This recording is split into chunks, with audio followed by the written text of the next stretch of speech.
Welcome to மாரி Babu channel. நான் நல்லா இருக்கேன். நீங்கள் எப்படி இருக்கீங்க? நல்லா இருப்பீங்கன்னு நம்புகிறேன். இன்றைக்கி என்ன பார்க்க போகிறோன்னா, வீட்டில் தினமும் பால் காய்ச்சோம் இல்லை, அந்த ஏடை வச்சு எப்படி நெய் தயாரிக்கிறது அப்படிங்கிறத பற்றி தான். நான் இப்போ ஒரு வாரத்தோட ஏடு எடுத்து வச்சுருக்கேன். தயிரோட ஏடும் பாலோட ஏடும். இதை வச்சு எப்படி நம்ம நெய் தயாரிக்கலாம், மோர் எப்படி தயாரிக்கலாங்கிறத பற்றி தான் பார்க்கலாம். இதை எடுத்து ஒரு மிக்ஸி ஜாரில் போட்டுக்கலாம். போட்டு ஒரு 4 சுற்று விட்டிங்கன்னா உங்களுக்கே தெரியும், அது நல்லா திரண்டு வரும், வெண்ணெய் திரண்டு வரும். நான் இப்போ மிக்ஸி ஜாரில் போட்டிருக்கேன். ஒரு 4 சுற்று விட்டு எடுத்த உடனே இப்படி தான் வரும் பாருங்கள். கொஞ்சம் ஸ்பூன் வச்சியோ சும்மா கையிலையாச்சு கொஞ்சம் கிண்டி விட்டுட்டே இருந்தால் அது சுருண்டு வந்துடும். அப்படி உங்களுக்கு சுருண்டு வரலைன்னா 2 ஐஸ் க்யூப் சேர்த்துக்கோங்க, நல்லா சுருண்டு வந்துடும். இங்கே பாருங்கள், இப்படி வந்துருச்சு. இன்னும் கொஞ்சம் நேரம் இப்படி தள்ளி தள்ளி விட்டுட்டு இருந்தோன்னா அதுவே சுருண்டுடும்.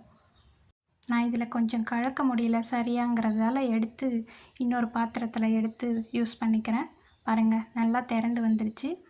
இன்னும் கொஞ்சம் இப்படி லைட்டாக தட்டி விட்டோன்னே அதுவே நல்லா சுருண்டு வந்துடும்.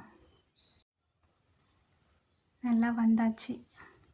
நான் இன்னொரு பாத்திரத்தில் மாற்றிக்கிறேன். நல்லா கொஞ்சம் கையில் அலசணுன்னா நல்லா சுருண்டு வந்துடும். பாருங்கள், நல்லா வந்துருச்சு. இதில் இருக்கிற அந்த தயிரோட இதுவெல்லாம் போகிறதுக்காக இன்னொரு பாத்திரத்தில் சேவ் பண்ணிக்கலாம். அந்த தயிரோட ஸ்மெல்லெல்லாம் போயிடும் இல்லையா, அதனால் நெய் ரொம்ப நாளைக்கு கெடாமல் அப்படியே இருக்கும். நான் ஒரு வாரத்துலேயே பாருங்கள் இவ்வளோ வந்திருக்கு. அது எடுத்து வச்சு வேஸ்ட்டாக தான் நம்ம அப்படியே போட்டோன்னா கீழே வேஸ்ட்டாக தான் போயிடும். அதை நம்ம இந்த மாதிரி யூஸ்ஃபுல்லாக யூஸ் பண்ணிக்கலாம். கடையில் காசு கொடுத்து வாங்கணுன்னு எந்த அவசியமும் இல்லை. உங்களுக்கு ஒரு நாள் எடுத்து வைக்கும் போது அது கொஞ்சம் எடுத்து வைக்கணுமா அப்படிங்கிற மாதிரி தான் தோணும். ஒரு 4 நாள் எடுத்து வச்சிங்கன்னா அதுவே நல்லா கொஞ்சம் அதிகமாகிடும். ஒரு பாக்ஸில் எடுத்து வச்சுக்கோங்க. ஏடெல்லாம் எடுத்து ஒரு பாக்ஸில் வச்சு ஸ்டோர் பண்ணி ஃப்ரிட்ஜில் வச்சுருங்க. ஒரு வாரம் கழித்து அதை அடித்தோங்கன்னா இவ்வளோ வெண்ணெய் வந்துடும். அதுவே உங்களுக்கு வீட்டுக்கு போதுமான நெய் தேவைப்பட்டுரும். இது மோர் ஆகிடுச்சு. மோராகவும் யூஸ் பண்ணிக்கலாம், இது தாளித்து மோராகவும் யூஸ் பண்ணிக்கலாம். வெண்ணெயும் ரெடி ஆகிடுச்சு. அடுத்து நெய் காசிக்கலாம். நல்லா தண்ணியில் அலசி எடுத்துக்கணும். அதில் இருக்கிற அந்த தயிரோட ஸ்மெல்லு, அந்த தயிர் இதுவெல்லாம் வெளியே வந்துட்டால் நல்லா வெண்ணெய் ரெடி ஆகிடுச்சு பாருங்கள். மோரும் ரெடி ஆகிடுச்சு. அடுத்து எடுத்து வச்சுருக்கேன். எப்படி இப்போ நெய் காசிக்கலாம். இது மோர் பாருங்கள் தாளிச்சாச்சு. இது மோரும் யூஸ்ஃபுல்லாக இருக்கும், வேஸ்ட்டாக போகாது. அதில் அடித்த தண்ணியும் மோராக யூஸ் ஆகிடும், வேஸ்ட் ஆகாது. அடுத்து நெய் காசலாம். நெய் காசிட்ருக்க பாருங்கள். கொஞ்ச நேரம் தான், ஒரு 10 நிமிஷத்தில், அவ்வளோதான். அது நெய் காசும் போது பார்த்திங்கன்னா வீடே மணக்கும். அந்த வாசம் வந்துச்சுனாவே நெய் காஞ்சிருச்சுன்றது அர்த்தம். முருங்கை கொழுந்து கொஞ்சம் போட்டுக்கலாம். போட்டு அது சிடன்னும், அவ்வளோதான். நெய் ரெடி ஆயிடுச்சு. இப்போ பாருங்கள், நெய் ரெடி ஆயிடுச்சு. இதுவே நம்ம அதை எடுத்து வைக்காத இருந்தால் நெய்யும் கிடச்சிருக்காது, மோரும் கிடச்சிருக்காது, எதுவும் கிடச்சிருக்காது. கொஞ்சம் எடுத்து வச்சோன்னா அது யூஸ்ஃபுல்லாக இருக்கும்.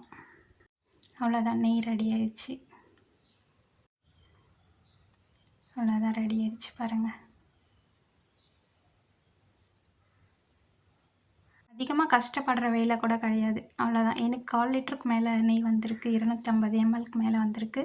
ஒரு வாரம் தான். ஒரு வாரம் ஏடு வச்சு எனக்கு இவ்வளோ நெய் வந்திருக்கு.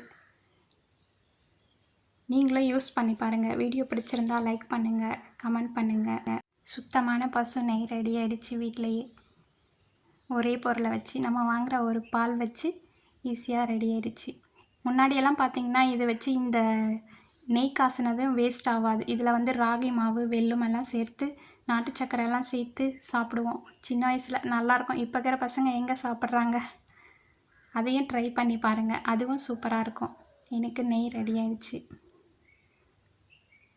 இதையும் டேஸ்ட் பண்ணி பாருங்கள் எப்படி இருக்குன்னுட்டு. ராகி மாவு கொஞ்சம் போட்டு அந்த